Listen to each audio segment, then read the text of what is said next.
Hey, have you heard of the finals? Oh, you have. Um, oh, I'm 3 years late to the party, huh? Oh, well, have you played the finals? Because I kind of want to talk about it. The finals is an FPS class-based shooter that features a wide variety of game modes. You got things like 8v8 bomb planting, 5v5 team deathmatch, and the main mode 3v3 money-making simulator. Regardless of what mode you pick, you'll have to create your character and choose from an assortment of gadgets to bring with you onto the battlefield. You'll sign sponsorships with your contestant and prove your worth as you try and make as much money as possible in the finals.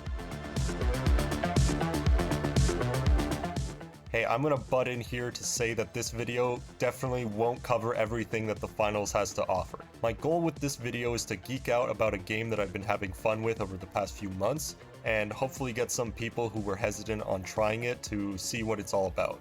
I wanted to get that out of the way before people start commenting, oh well you missed this thing and you missed that thing, but that's not the goal of this video. Alright, cool? Then let's jump straight into the classes that you'll get to pick from. It's me, Mario! First, we got the medium, the middle of the road stat-wise. You're basically some guy. You're faster than heavy and slower than light, but you have more health than light and less health than heavy. The class comes with 4 different specializations. The Dematerializer. Do you hate walls? Do you hate floors? Do you hate obstacles? Just dematerialize them. This will open up new routes for you to take and close in on your enemies. Personally, I have very little experience with the Dematerializer, but I do see its usages. Just not really my personal playstyle. You know what is my playstyle? Pocket heals. That's right, you can bring in a medigun, smuggled straight from the Badlands. Here to heal up your allies. I love pulling this thing out whenever we have some breathing room to get my teammates back into the fight, because otherwise we'd have to wait around to get our passive healing to kick in. The other specialization is the Engineer. You place down a turret that'll hold down an area for you. I use it as a tool to draw my enemy's attention away from me during a fight. It'll make noise when it's trying to target something, so you can also use it to cover a flank and listen for when it detects an enemy. Finally, the most recent specialization, the Shockwave.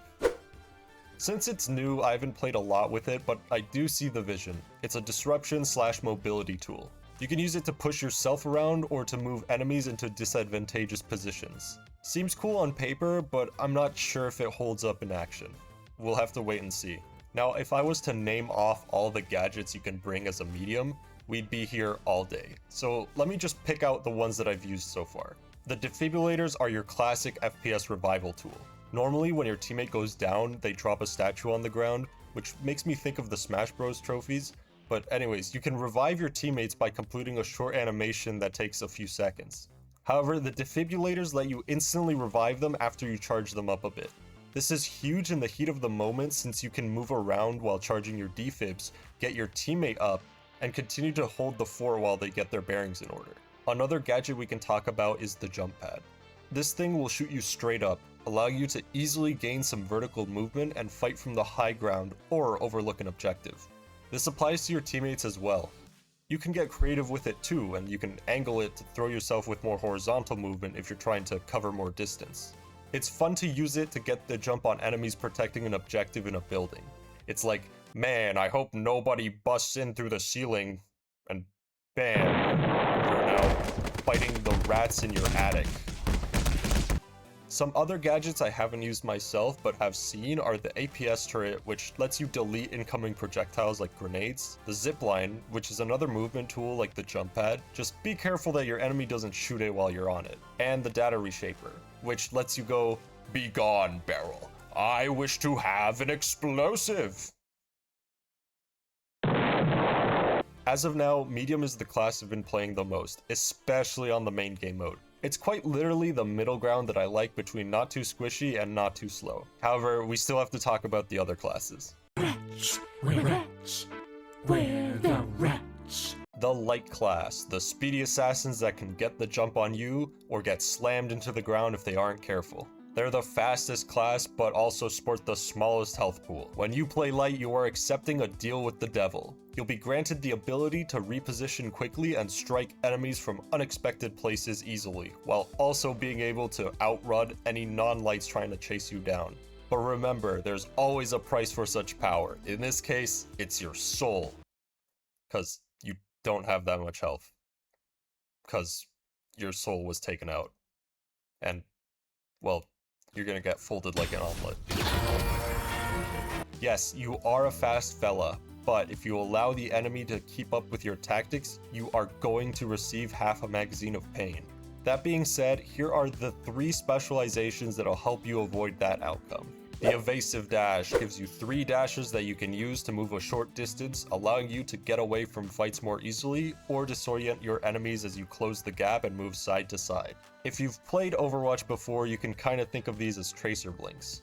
Your next specialization is the grappling hook, giving you another way to reposition like the dashes, but with more height and distance. You just get to look at a rooftop and send yourself towards it.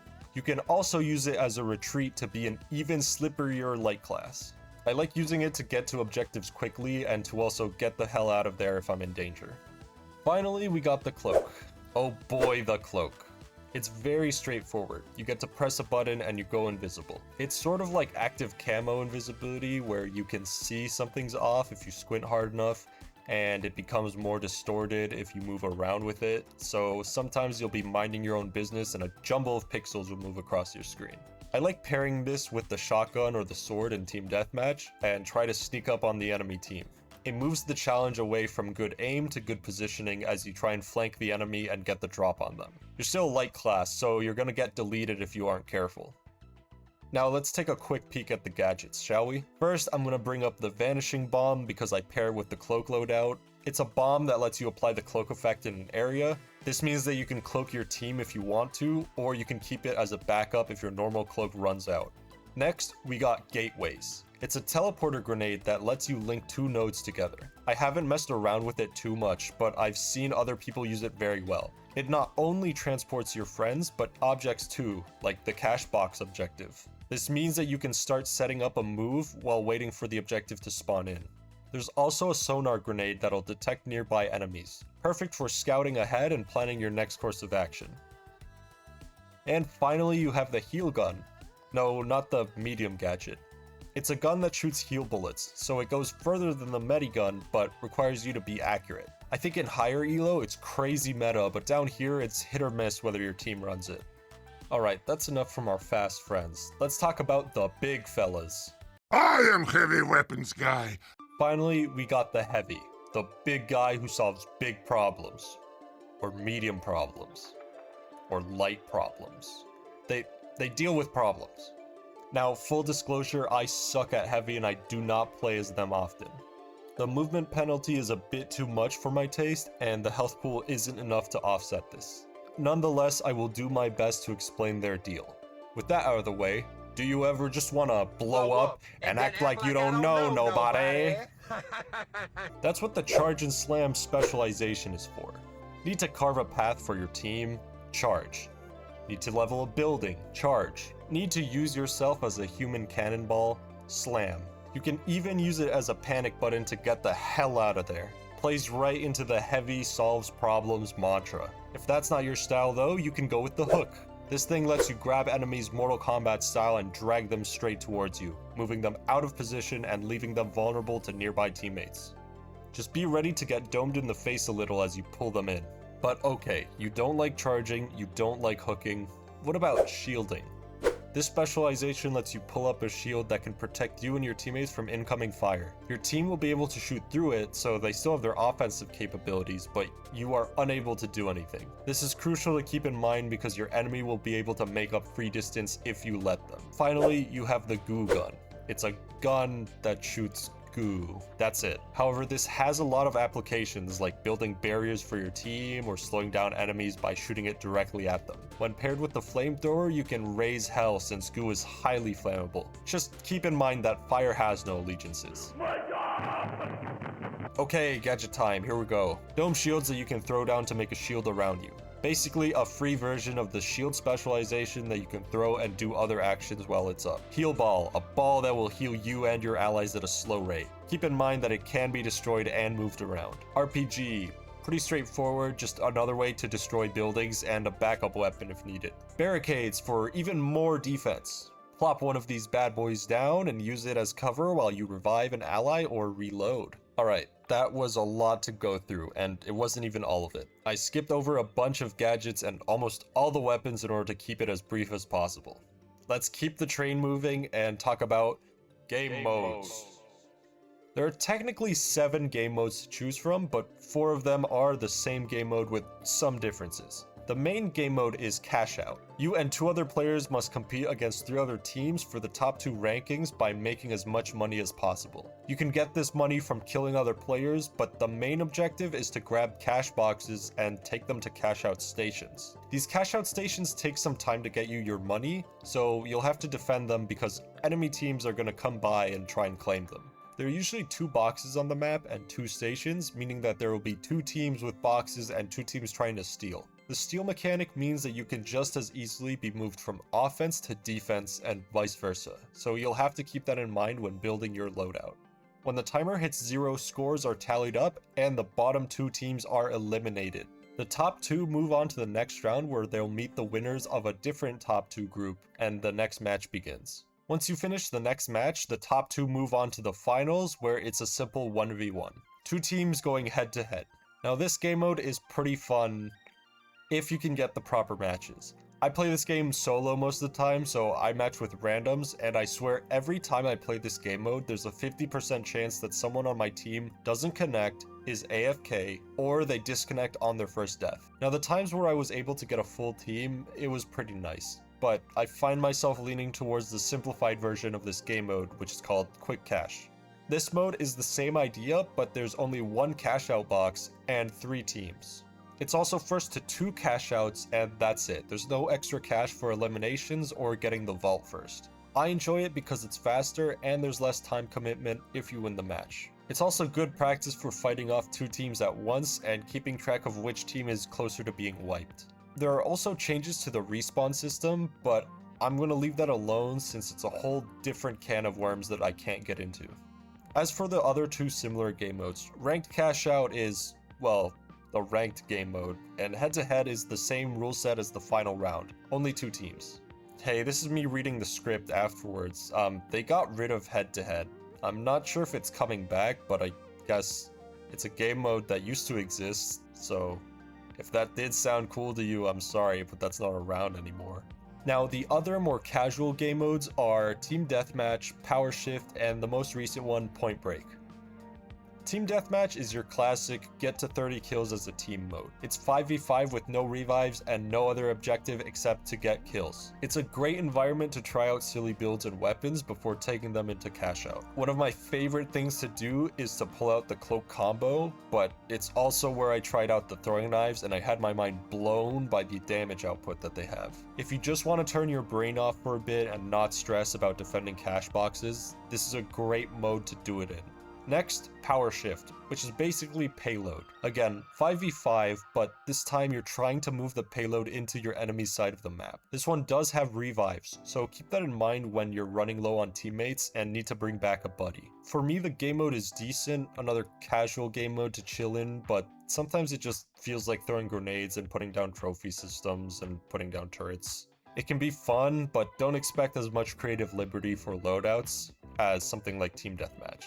Finally, you have Point Break, an attack-defend game mode where attackers need to plant bombs at objectives and defenders have to stop them. Attackers get limited coins to respawn with that go down with every death, but they can be recovered if the person is revived. There are 3 bomb sites per area, and once all of them are detonated, the next area unlocks and 3 new bomb sites appear. This game mode is 8v8 by the way, so expect a lot of chaos, especially when there's only 1 bomb site left. Defenders will desperately be trying to put down mines and turrets, while attackers try and push through to plant the bomb. This game mode is so fun, it has big team fights and everyone's scrambling around to get a foothold on the objective. It's definitely one of my favorites to play. Okay, classes, check. Game modes, check. What else is there? Actually, let's talk a little bit about cosmetics. The cosmetic system gives you a lot of options in what you can equip. This isn't some skins-based system like Marvel Rivals or Overwatch. It's more like Team Fortress 2 with different slots that you can mix and match clothing in. You can swap out your shirts, your masks, your gloves, even your nails to make something different. You get to save these outfits to easily swap them in-game if you want to. It doesn't stop at your character either. Your weapons have skins, of course, but you also have custom reload animations, inspects, and handy modes. I think you might have picked up on my love for Plague Doctor masks in my outfit, and it's so cool that I can build around this one specific part of the Plague Doctor set, since it's not forced to stay together like in a hero shooter. Forgive me for geeking out about what is essentially a dress-up game, but after playing so many shooters that use skins or boil down to picking from the same ammo bags and camos, it's a breath of fresh air for me. Alright, that's most of the features and explanations done. I'm gonna use this section to freeball a little bit, so bear with me as I try and form coherent sentences about random aspects of the game. The destruction is great. Leveling half a building and then using the rubble as cover or a jungle gym makes it feel like your fighting is affecting the environment. It also means you have to adapt quickly to your opponents breaking down cover or creating new flank routes around you. Throwing those grenades might break the floor and cause the objective to drop down, stopping someone who is interacting with it. Your heavy might charge in to make a path for you and your team. That floor you took down earlier, well, now it's being used as cover by the defenders.